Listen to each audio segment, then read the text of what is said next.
जय हिंद दोस्तों। आज के वीडियो प्राचीन इतिहास का दूसरा पार्ट है। इस वीडियो में मैं आपको कुछ इंपॉर्टेंट क्वेश्चन बताऊंगा प्राचीन इतिहास के, जो बहुत ही पॉपुलर है और हर एक कंपटीशन के एग्जाम में दोस्तों जरूर आता है। हालांकि ये दूसरा पार्ट है, इसका पहला पार्ट मैं ऑलरेडी बना चुका हूं, चैनल पे अपलोडेड है। लिंक आपको डिस्क्रिप्शन में डाल दूंगा या आप प्ले लिस्ट जाकर देख लीजिएगा, आपको उसमें मिल जाएगा। वीडियो पहला पार्ट इसका जरूर देखिएगा, क्योंकि बहुत ही ज्यादा इंपॉर्टेंट क्वेश्चन मैं बताया हूं दोस्तों, और साथ में डिटेल में बताया हूं। ठीक है, इसलिए इसका पहला पार्ट देखिएगा। अब इस दूसरा पार्ट में मैं आपको जो क्वेश्चन बताऊंगा वो भी बहुत ही पॉपुलर है और हर एक क्वेश्चन के लिए इंपॉर्टेंट है दोस्तों। यानी कि कोई भी कंपटीशन की आप तैयारी करते होंगे, चाहे वो किसी भी एग्जाम का होगा, हर एग्जाम में दोस्तों इस तरह क्वेश्चन आपको जरूर देखने को मिलेगा। और जितना क्वेश्चन मैं बताऊंगा दोस्तों, एकदम डिटेल में कहानी की तरह बता दूंगा, ताकि आपको हमेशा हमेशा के लिए याद हो जाएगा और कोई भी क्वेश्चन आपसे छूटेगा भी नहीं और गलत भी नहीं होगा। बस आपसे एक छोटा सा रिक्वेस्ट है, यदि वीडियो आपको अच्छा लगे हमारे चैनल को सब्सक्राइब करके इस वीडियो को अपने हर एक केवल पढ़ने वाले दोस्तों के साथ जरूर शेयर कीजिएगा, ताकि आपके दोस्तों को लाभ मिले और हमें भी आपका सपोर्ट मिल जाए। चलिए देखते हैं पहला क्वेश्चन। देखिए क्या कह रहा है पहला क्वेश्चन, हमने आपके सामने है। कह रहा है कि सम्राट अशोक अपने राज्याभिषेक के कितने वर्ष बाद कलिंग पर आक्रमण किया था। यदि आपसे पूछ देगा कि सम्राट अशोक अपने राज्याभिषेक के कितने वर्ष बाद कलिंग पर आक्रमण किया था, तो सबसे पहले आपको जानना होगा कि सम्राट अशोक का राज्याभिषेक कब हुआ था। तो देखिए, सम्राट अशोक का राज्याभिषेक, सबसे पहले क्या जानना है? राज्याभिषेक। राज्याभिषेक राज्याभिषेक का मतलब कि वो गद्दी पर कब बैठा था। सम्राट अशोक गद्दी पर कब बैठा था, तो याद रखिएगा 269 ईस्वी पूर्व। 269 ईस्वी पूर्व 269 ईस्वी पूर्व जो है सम्राट अशोक गद्दी पर बैठा था। और जब गद्दी पर बैठा था तो इसके ठीक 8 वर्ष बाद, इसके ठीक 8 वर्ष बाद कलिंग पर आक्रमण करता है। तो 8 वर्ष बाद कितना? तो 261 ईस्वी पूर्व। 261 ईस्वी पूर्व। घबराइएगा बाद कि 8 वर्ष बाद प्लस करेंगे तो वहां नहीं, यहां ईस्वी पूर्व है तो घटते क्रम में जाता है। पहले बाद का होता है, उससे पहले जो है घटते क्रम में ये माइनस चल जाएगा। ये ईस्वी पूर्व है, जीरो होते होते उसके बाद जो है जीरो एडिशन से प्रथम शताब्दी दूसरे शताब्दी चलता है। तो राज्याभिषेक कब हुआ? तो 269 ईस्वी पूर्व। ठीक है, तो 8 वर्ष बाद 261 ईस्वी पूर्व क्या करता है? कलिंग पर आक्रमण करता है। कलिंग पर आक्रमण, ठीक है, कलिंग पर आक्रमण करता है। तो देखिए, कलिंग पर आक्रमण जब सम्राट अशोक करता है तो क्या होता है? इस कलिंग आक्रमण के बाद यहां जो है लाखों लोग मारे जाते हैं। सैनिक, औरतें, बूढ़े आदमी और बच्चे जो है लाखों आदमी मारे जाते हैं। और जब लाखों आदमी मरते हैं तो इतना रक्तपात देखने के बाद सम्राट अशोक का हृदय परिवर्तन होता है। और यहां जो है कलिंग युद्ध के बाद सम्राट अशोक अस्त्र त्याग देता है और क्या करता है? बौद्ध धर्म को अपनाता है। तो क्वेश्चन पूछ सकता है कि किस युद्ध के बाद सम्राट अशोक बौद्ध धर्म अपनाता है? तो कलिंग युद्ध। कलिंग युद्ध के बाद क्या करता है सम्राट अशोक? बौद्ध धर्म जो है सम्राट अशोक अपना लेता है। और क्वेश्चन पूछ देगा बौद्ध धर्म की दीक्षा किसने दिया था? बौद्ध धर्म की दीक्षा, सम्राट अशोक को बौद्ध धर्म की दीक्षा देने वाला बौद्ध भिक्षु कौन था? तो याद रखिएगा उपगुप्त। उपगुप्त एक भिक्षु था जो सम्राट अशोक को बौद्ध धर्म की दीक्षा देता है। और दोस्तों इसी कलिंग युद्ध के बाद सम्राट अशोक का हृदय परिवर्तन होता है। हृदय परिवर्तन होता है और क्या करता है सम्राट अशोक? बौद्ध धर्म को अपना लेता है, जिसके बौद्ध धर्म की दीक्षा उपगुप्त नाम के एक बौद्ध भिक्षु ने सम्राट अशोक को दिया था। ठीक है, और क्वेश्चन पूछ सकता है दोस्तों कलिंग, ये कलिंग के बारे में याद रखिएगा। कलिंग के बारे में, कलिंग को वर्तमान में, पहले शुरुआत में क्या कहते थे? कलिंग कहते थे। देखिए क्या कहते थे? कलिंग। ठीक है, कलिंग नाम हुआ, इसके बाद इसका नाम उत्कल पड़ा, उसके बाद वर्तमान में इसे क्या कहता है? उड़ीसा। ठीक है, याद रखिएगा दोस्तों। ठीक है, क्वेश्चन पूछता है कि उत्कल किसे कहते हैं या कलिंग, तो उड़ीसा को ही उत्कल या कलिंग भी कहा जाता है। याद रखिएगा। क्या हुआ कि सम्राट अशोक गद्दी पर या राज्याभिषेक 269 ईस्वी पूर्व हुआ। 8 वर्ष बाद 261 ईस्वी पूर्व कलिंग पर आक्रमण किया। तो यहां क्वेश्चन हुआ, तो यहां क्वेश्चन का आंसर कितना हो जाएगा? 8 वर्ष बाद। 8 वर्ष बाद किया। कब किया कलिंग पर आक्रमण? 261 ईस्वी पूर्व, ठीक है, कलिंग पर आक्रमण किया। कलिंग पर जब आक्रमण किया तो कलिंग पर आक्रमण करने के बाद उसका हृदय परिवर्तन हुआ और बौद्ध धर्म को अपना लिया। तो किस युद्ध के बाद हृदय परिवर्तन हुआ? तो कलिंग युद्ध के बाद। कब बौद्ध धर्म अपनाया? तो कलिंग युद्ध के बाद बौद्ध धर्म है। बौद्ध धर्म की दीक्षा किसने दिया? तो उपगुप्त नामक एक बौद्ध भिक्षु ने दिया।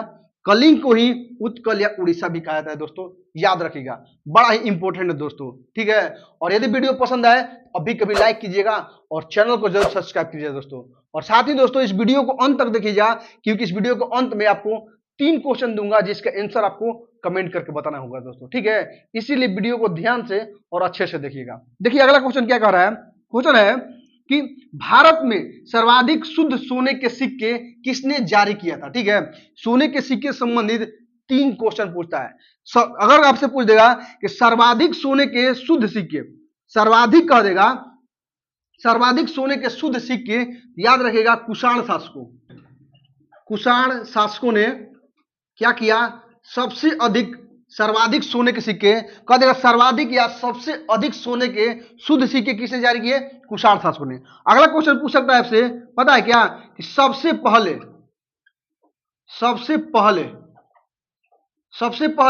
सोने के सिक्के, सोने के सिक्के, सबसे पहले सोने के सिक्के किसने जारी किए पूछ देगा आपसे, तो याद रखेगा हिंद यूनानियों ने, हिंद यूनानियों ने सबसे पहले शुद्ध मतलब सबसे पहले सोने के सिक्के जारी किए हिंद यूनानियों ने। एक और क्वेश्चन पूछता है कि सबसे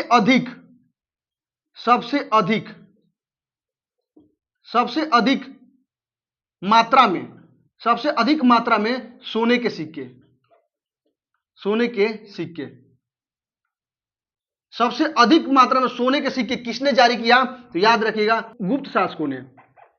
गुप्त शासकों ने दोस्तों क्या किया कि सबसे अधिक मात्रा में सोने के सिक्के जारी किए। तो क्या हो गया देखिए, कह देगा कि सबसे सर्वाधिक शुद्ध सोने के सिक्के जारी, सर्वाधिक भारत में सर्वाधिक शुद्ध सोने के या सबसे अधिक शुद्ध सोने के सिक्के, तो कुषाण शासकों ने, ठीक है।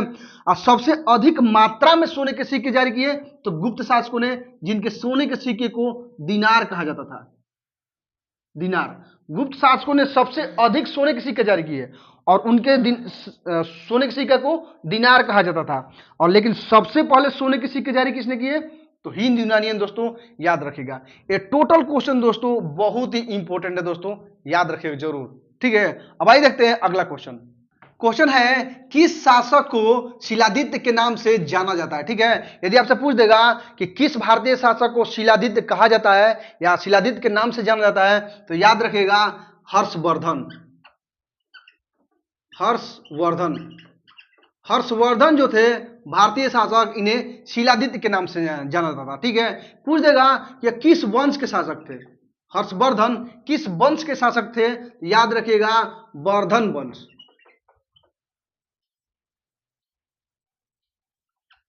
वर्धन वंश या पुष्यभूति वंश,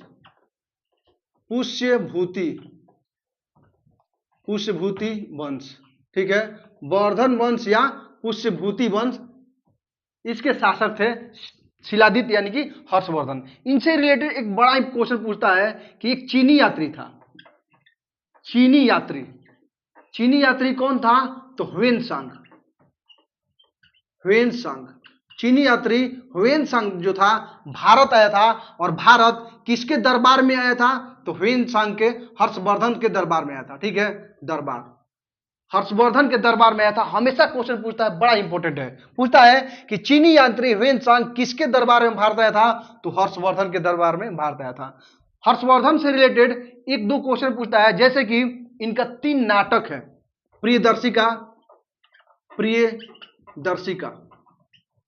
प्रियदर्शिका, रत्नावली एवं एक और है नागानंद। और ये तीनों क्या है? तो संस्कृत में है, तीनों क्या है? संस्कृत में नाटक है। तो क्वेश्चन पूछता है कि प्रियदर्शिका, रत्नावली और नागानंद किसकी रचना है या किसकी नाटक है? तो हर्षवर्धन की, याद रखिएगा। और किस भाषा में है? संस्कृत भाषा में दोस्तों, याद रखिएगा, ठीक है।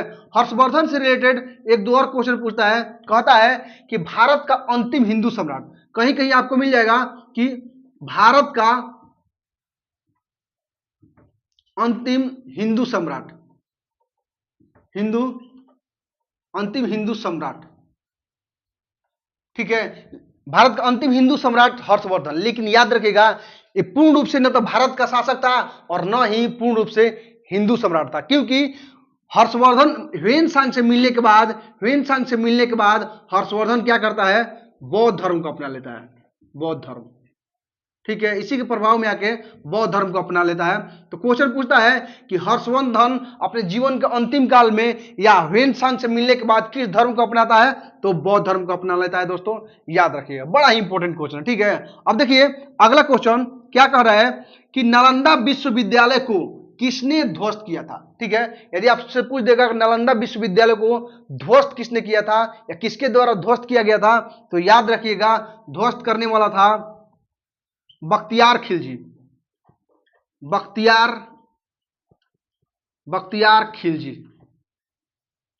बख्तियार खिलजी जो है नालंदा विश्वविद्यालय को ध्वस्त किया था। बख्तियार खिलजी कौन था? तो याद रखिएगा एक सेनापति था। सेनापति किसका सेनापति था? तो सल्तनत काल का जो गुलाम वंश का शासक था कुतुबुद्दीन ऐबक,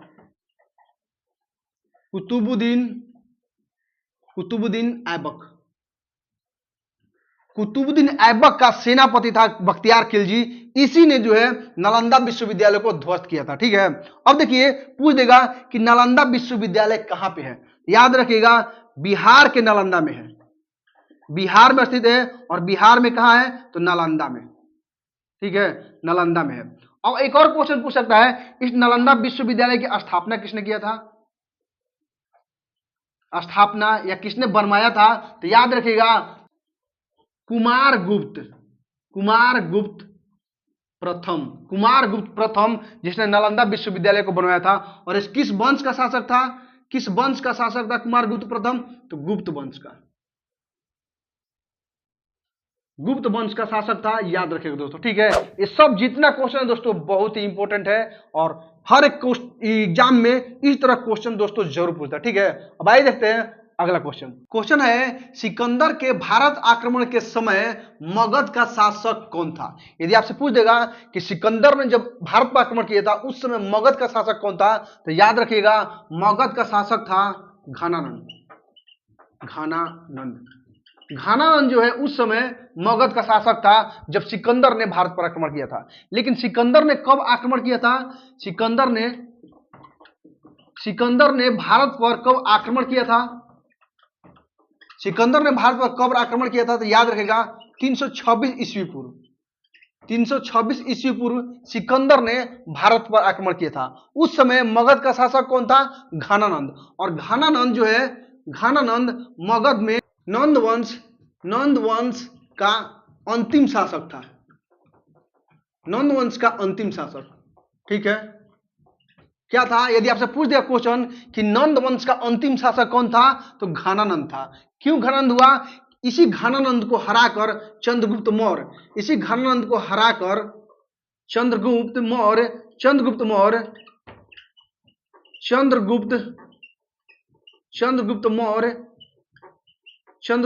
जो है इसी घानानंद को हराकर मगध में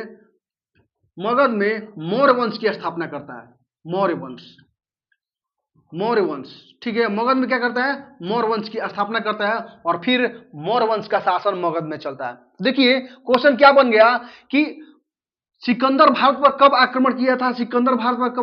326 ईस्वी पूर्व। उस समय मगध का शासक कौन था? तो घानानंद था। घानानंद किस वंश का शासक था? तो नंद वंश का शासक था। या नंद वंश का अंतिम शासक कौन था? तो घानानंद था, ठीक है। अच्छा, घानानंद को किसने हराया? तो चंद्रगुप्त मौर्य ने हराया। चंद्रगुप्त मौर्य जब हरा दिया तो मगध वंश पर किसका शासक हुआ? यानी कि नंद वंश के बाद मगध पर कौन आया? तो मौर्य वंश आया। नंद वंश के बाद मौर्य वंश आता है और चंद्रगुप्त मौर्य जो है मौर्य वंश की स्थापना करता है। ठीक है, तो मौर्य वंश की स्थापना कौन करता है? तो चंद्रगुप्त मौर्य। मगध में फिर मौर्य वंश की स्थापना यानी कि शासन शुरू हो जाती है। और एक क्वेश्चन याद रखेगा, नंद वंश। इस नंद वंश की स्थापना किसने किया था? नंद वंश का अंतिम शासक तो घनानंद था, लेकिन नंद वंश का स्थापना किसने किया था? तो याद रखिएगा, महापद्म नंद। महापद्म नंद। ठीक है, महापद्म नंद ने मौर्य मतलब नंद वंश की स्थापना किया था दोस्तों, याद रखिएगा। ठीक है, अब देखिए अगला क्वेश्चन है कि किस भारतीय शासक को द्वितीय सिकंदर कहा जाता है? ठीक है, यदि आपसे पूछ देगा किस भारतीय शासक को द्वितीय सिकंदर कहा जाता है, तो याद रखिएगा द्वितीय सिकंदर कनिष्क को कहा जाता है। कनिष्क को भारत का द्वितीय सिकंदर कहा जाता है। ठीक है, और कनिष्क किस वंश का शासक था? किस वंश का आपसे पूछ देगा कनिष्क किस वंश का शासक था? याद रखिएगा कुषाण वंश का कनिष्क शासक था। और साथ ही कुषाण वंश का सबसे प्रतापी शासक था। क्या था? प्रतापी, सबसे प्रतापी शासक था। पूछ देगा आपसे कुषाण वंश का सबसे प्रतापी शासक कौन था? तो कनिष्क था। ठीक है, और कनिष्क किस वंश का शासक था? कुषाण वंश का। तो द्वितीय सिकंदर किसे कहा था? कनिष्क कहा था। ठीक है, एक और क्वेश्चन बनता है, पता है क्या? कनिष्क से बड़ा ही इंपॉर्टेंट, जब यह गद्दी पर बैठा था, कनिष्क जब गद्दी पर बैठा, कब बैठा? तो 78 ईस्वी में। ठीक है, 78 ईस्वी में यह गद्दी पर बैठता है या इसका राज्याभिषेक होता है। इसने एक सनवत जारी किया था। वो सनवत था क्या पता है? शक सनवत। इसने एक सनवत जारी किया, शक सनवत, और इसी सनवत पर आधारित है भारतीय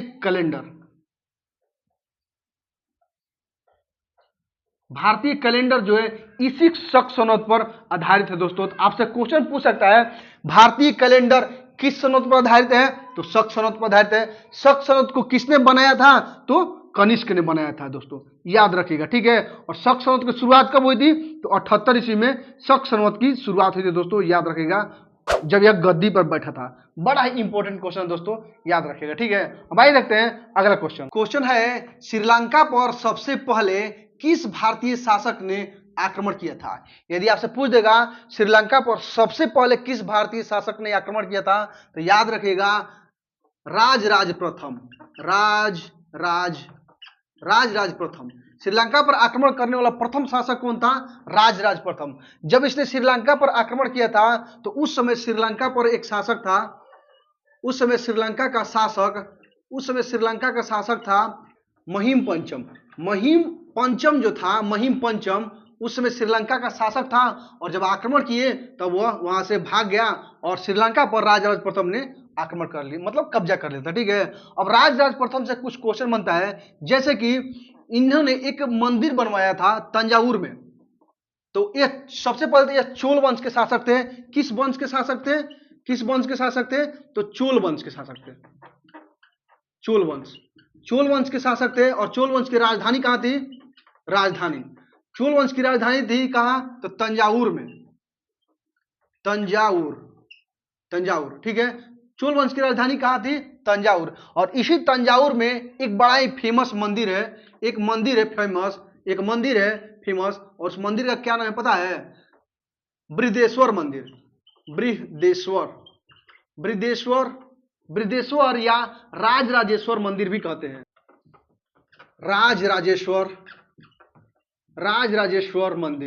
राजराजेश्वर मंदिर। ठीक है, इस मंदिर को बृहदेश्वर मंदिर कहा जाता है या राजराजेश्वर मंदिर कहा जाता है। इसका राजराजेश्वर क्यों कहा जाता है? क्योंकि राजराज प्रथम ने इसका निर्माण कराया था, इसीलिए इसे राजराजेश्वर मंदिर कहा जाता है। और यह किस भगवान को है? तो भगवान शिव का मंदिर है।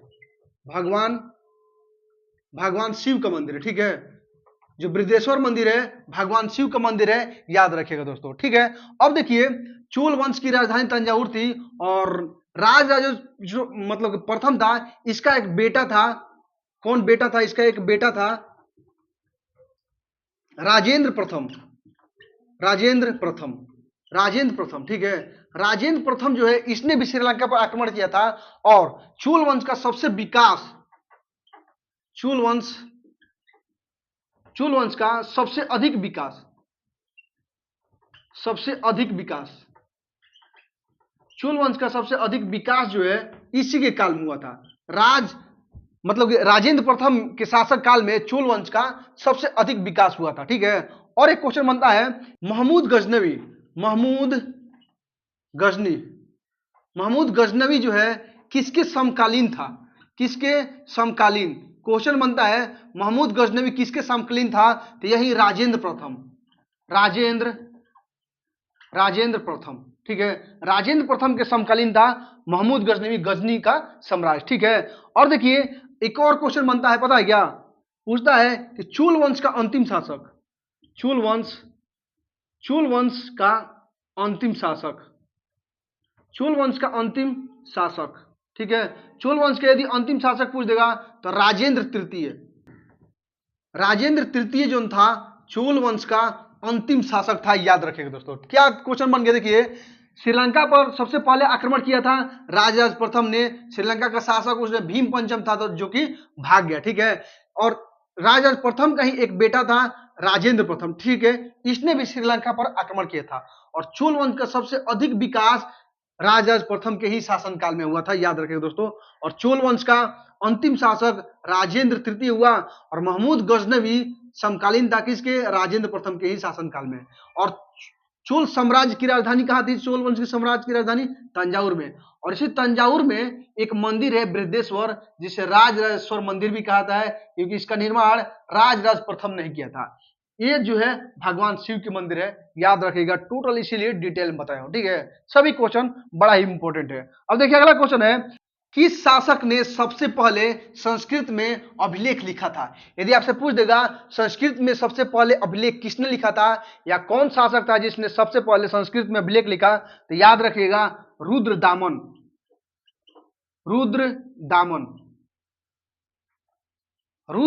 प्रथम, ठीक है। रुद्रदामन प्रथम जो था संस्कृत का सबसे पहले अभिलेख लिखा था, ठीक है। और उस अभिलेख का नाम क्या था पता है? तो गिरनार का अभिलेख, गिरनार अभिलेख, ठीक है, गिरनार अभिलेख। और कहां पे है? तो गुजरात में। पूछता है कि गिरनार अभिलेख कहां है? तो गुजरात में। गिरनार अभिलेख किसने लिखा? तो रुद्रदामन प्रथम ने लिखा, ठीक है। और किस भाषा में? पूछता है कि किस भाषा में है? तो संस्कृत में। संस्कृत भाषा में जो है गिरनार अभिलेख है, ठीक है। संस्कृत भाषा में गिरनार अभिलेख है, ठीक है। और एक क्वेश्चन बनता है रुद्रदामन से, पता है रुद्रदामन से क्या क्वेश्चन बनता है? संस्कृत का सबसे बड़ा प्रेमी, संस्कृत का सबसे बड़ा प्रेमी, संस्कृत का सबसे बड़ा प्रेमी कौन सा शासक था? तो यही रुद्रदामन प्रथम जो है संस्कृत का सबसे बड़ा प्रेमी था दोस्तों, ठीक है। अब देखिए इससे एक और क्वेश्चन बनता है, पता है क्या? शकों का सबसे प्रतापी राजा, शकों का सबसे प्रतापी राजा, शकों का सबसे प्रतापी राजा कौन था? तो यही था रुद्रदामन प्रथम जो है शकों का सबसे प्रतापी राजा था। यानी कि किस वंश का शासक था? किसका शासक था? तो एक शक शासक था रुद्रदामन प्रथम, जो सबसे प्रतापी राजा था दोस्तों, ठीक है, याद रखिएगा। अब आइए देखते हैं अगला क्वेश्चन है ऋग्वेद में किन दो जैन तीर्थंकरों का उल्लेख मिलता है? ठीक है, क्वेश्चन पूछेगा आपसे कि ऋग्वेद में किन दो जैन तीर्थंकरों का उल्लेख मिलता है, तो याद रखिएगा दो जैन तीर्थंकर थे। कौन थे? एक थे ऋषभदेव और दूसरा एक और है, पता है कौन? अरिष्ट नेमी,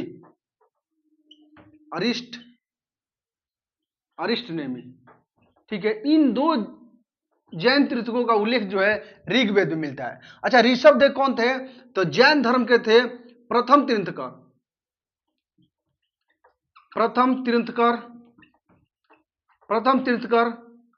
जैन धर्म के प्रथम तीर्थंकर थे। और अरिष्ट नेमी जो थे कौन थे? तो 22वें क्या थे? तो तीर्थंकर थे, ठीक है, 22वें तीर्थंकर थे अरिष्टनेमी, याद रखिएगा दोस्तों। अब देखिए, ये तो हो गया प्रथम तीर्थंकर। ऋषभ देव प्रथम तीर्थंकर थे, साथ ही संस्थापक थे। संस्थापक किसके संस्थापक थे? तो जैन धर्म के। जैन धर्म के संस्थापक कौन थे?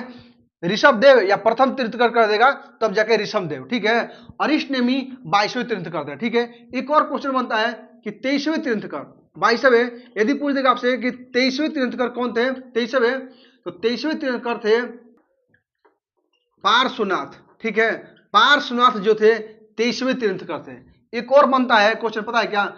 24वें 24वें या अंतिम, 24वें या अंतिम तीर्थंकर, 24वें या अंतिम तीर्थंकर पूछ देगा कि 24वें या अंतिम तीर्थंकर कौन थे? तो याद रखिएगा महावीर। महावीर जो थे 24वें एवं अंतिम तीर्थंकर थे, ठीक है। और एक बनता है इनके बचपन का नाम। बचपन का नाम क्या था? बचपन का नाम इनका था वर्धमान। वर्धमान, ठीक है। वर्धमान याद रखिएगा। जब ज्ञान की प्राप्ति हुई तब जाके इनका नाम महावीर पड़ा, लेकिन जब तक ये छोटे थे, ज्ञान प्राप्ति नहीं हुई थी, तब इन्हें क्या कहा था? वर्धमान। लेकिन जब ज्ञान की प्राप्ति हुई तब इन्हें महावीर कहा जाने लगा, ठीक है। एक और क्वेश्चन बनता है महावीर से, क्या बनता पता है? ऋषभ देव थे जैन धर्म के संस्थापक। ऋषभ देव थे जैन धर्म के संस्थापक, लेकिन यदि पूछ देगा आपको कि जैन धर्म का वास्तविक संस्थापक, जैन धर्म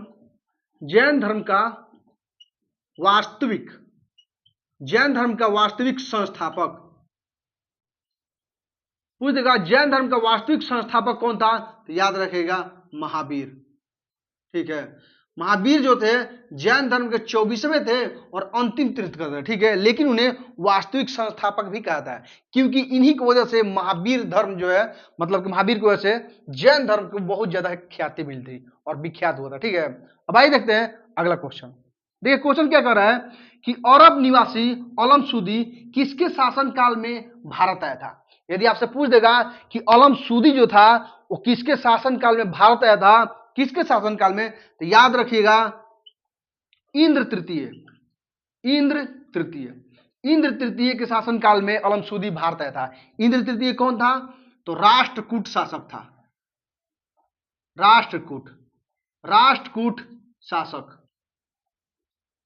राष्ट्रकूट शासक था इंद्र तृतीय, और इसी के शासनकाल में अलम सूदी भारत आया था। और अलम सूदी कहाँ का रहने वाला था? तो अरब का रहने वाला था, और यह भारत आया था इंद्र तृतीय के शासनकाल में, ठीक है।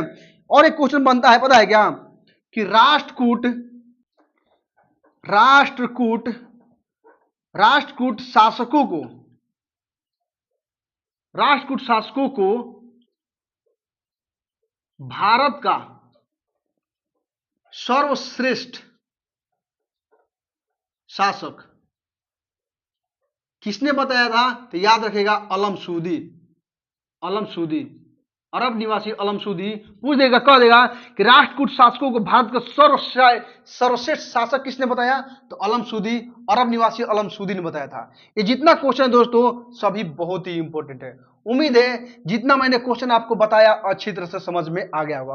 अगर वीडियो दोस्तों आपने अच्छे से और ध्यान से देखा है तो आइए आपको 3 क्वेश्चन देता हूं जिसका आंसर आपको कमेंट करके बताना है, ठीक है। क्वेश्चन पहला है, सम्राट अशोक को बौद्ध धर्म की दीक्षा किसने दिया था? ठीक है। क्वेश्चन दूसरा है, भारतीय कैलेंडर किस सनद पर आधारित है? ठीक है। और क्वेश्चन तीसरा है, संस्कृत भाषा में लिखा गया सबसे बड़ा अभिलेख कौन सा है? ठीक है। इन तीनों क्वेश्चनों का आंसर दोस्तों आपको कमेंट करके बताना है। और यदि वीडियो दोस्तों आपको अच्छा लगे तो हमारे चैनल को सब्सक्राइब करके इस वीडियो को अपने हर एक केवल पढ़ने वाले दोस्तों के साथ जरूर शेयर कीजिएगा, ताकि आपके दोस्तों को लाभ मिले और हमें भी आपका सपोर्ट मिल जाए। मिलते हैं फिर आपसे अगली वीडियो में, तब तक के लिए आप मस्त रहे, मन लगा के पढ़ते रहे। जय हिंद।